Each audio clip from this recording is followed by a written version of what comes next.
قطر یکی از کوچکترین کشورهای جهان از نظر مساحت، اما از نظر اقتصادی و سیاسی یکی از بزرگترین و تاثیرگذارترین بازیگران خاورمیانه است. این کشور کوچیک در شبه جزیره عربستان قرار دارد. با بهره برداری از منابع طبیعی عظیم خود و اتخاذ سیاست‌های هوشمندانه توانسته به یکی از ثروتمندترین و پیشرفته‌ترین کشورهای جهان تبدیل بشود. قطر به سرعت در حال رشد و توسعه است، از پروژه‌های عظیم ساختمانی گرفته تا تغییرات فرهنگی و اجتماعی چشمگیر. در این ویدئو ما نگاهی خواهیم انداخت به تاریخچه این کشور، چگونگی رشد آن و نقش کلیدی که در سیاست‌های جهانی ایفا می‌کند. با ما همراه باشید تا در کنار هم سفری کنیم به گذشته و آینده‌ای که قطر در حال ساختن آن است. اما قبل از هر چیزی یادتون نره که به کانال ما سابسکرایب کنید.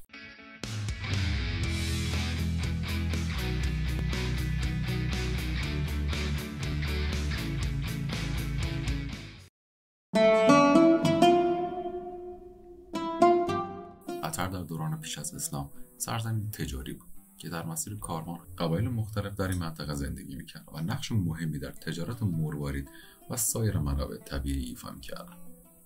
در قرن هفتم میلادی با گسترش اسلام قطر به قلمرو اسلامی پیوست. این تغییر نه تنها جنبه‌های دینی بلکه تحولات اجتماعی و اقتصادی فراوانی را به دنبال داشت. به عنوان بخش از خلافت اسلامی ارتباطات تجاری و فرهنگی خود را به مناطق مختلف جهان اسلام گسترش داد. در قرن 19 قطر تحت سلطه امپراتوری عثمانی قرار گرفت و بعدها به مستعمره تحت قومیت بریتانیا تبدیل شد. در این دوره تحولات زیادی در ساختار اجتماعی و اقتصادی قطر رخ داد. قطر به عنوان یک مستعمره با چالش‌های بسیاری مواجه بود، اما در عین حال به عنوان یک منطقه کلیدی برای بریتانیا در خلیج فارس اهمیت زیادی داشت.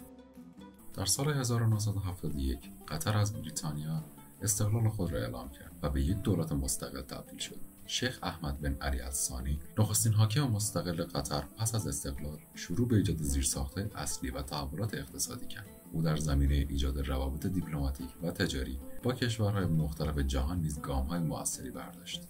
در دهه 1990 قطر با سلطنت شیخ حمد بن خلیفه الثانی تغییرات عمده در مسیر توسعه به وجود آورد.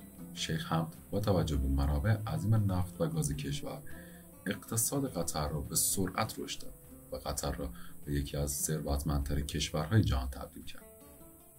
او پروژه‌های بزرگی را برای توسعه زیرساخت‌ها، ایجاد شهرهای جدید و بهبود کیفیت زندگی مردم آغاز کرد. همچنین شیخ حمد با تأسیس شبکه خبری الجزیره قطر را به یک قطب خبری جهان تبدیل کرد و این کشور را در سطح بین‌المللی مطرح کرد.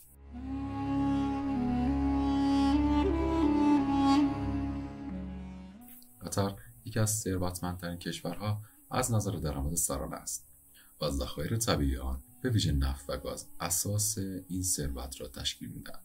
میدان گاز نورث دوم در مرزهای مشترک قطر و ایران قرار دارد. حدود 15% از منابع گاز طبیعی جهان را تامین می‌کند. این میدان که قطر را به نام ساوت پارس نیز می‌شناسند، به طور مداوم برای تامین انرژی و تولید منابع مالی برای کشور بهره برداری می‌شود.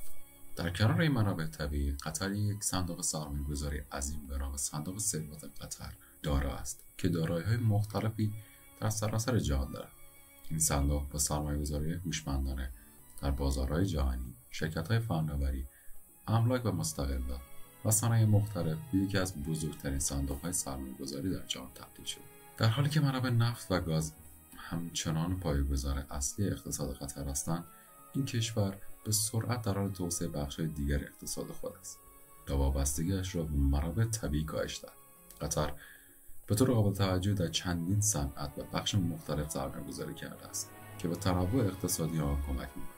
یکی از صنایع کلیدی که قطر در آن سرمایه‌گذاری کرده است، صنعت ساخت و ساز و املاک است. پروژه‌های بزرگی همچون برج‌های مدرن، مراکز خرید، هتل‌ها و جزایر مصنوعی همچون دپیل نشان دهنده تحول در این بخش است. این پروژه نه تنها به افزایش رفاه داخلی کمک کرده، بلکه جذب سرمایه‌گذار خارجی را نیز آسان کرد. یکی دیگر از بخش‌هایی که قطر در آن به سرعت پیشرفت کرده سمت گردشگری است. به ویژه پس از تصمیم قطر برای میزبانی جام جهانی فوتبال سال 2022 این کشور گام‌های بلندی در جهت توسعه زیرساخت‌های گردشگری و جذب گردشگران از سراسر جهان برداشته است.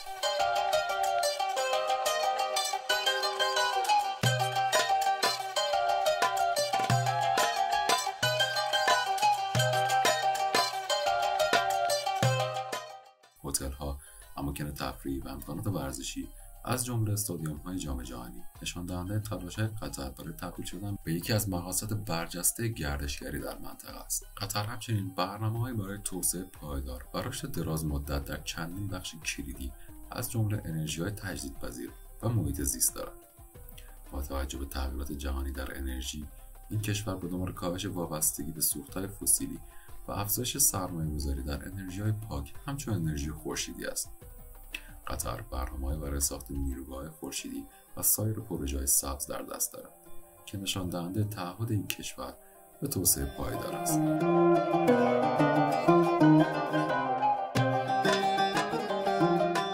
شیخ تمیم بن حمد الثانی پس از پادشاهی پدرش شیخ حمد در سال 2013 به قدرت رسید. او با تمرکز بر توسعه اقتصادی و پروژه‌های بزرگی همچون میزبانی جام جهانی فوتبال 2022 همچنان مسیر پیشرفت قطر را ادامه داد. شیخ تمیم بر تقویت روابط دیپلماتیک با کشورهای دیگر و ارتقاء نقش قطر در عرصه جهان تاکید کرد. در دوره سلطنت او قطر به یکی از مراکز مالی و تجاری خاورمیانه تبدیل شد.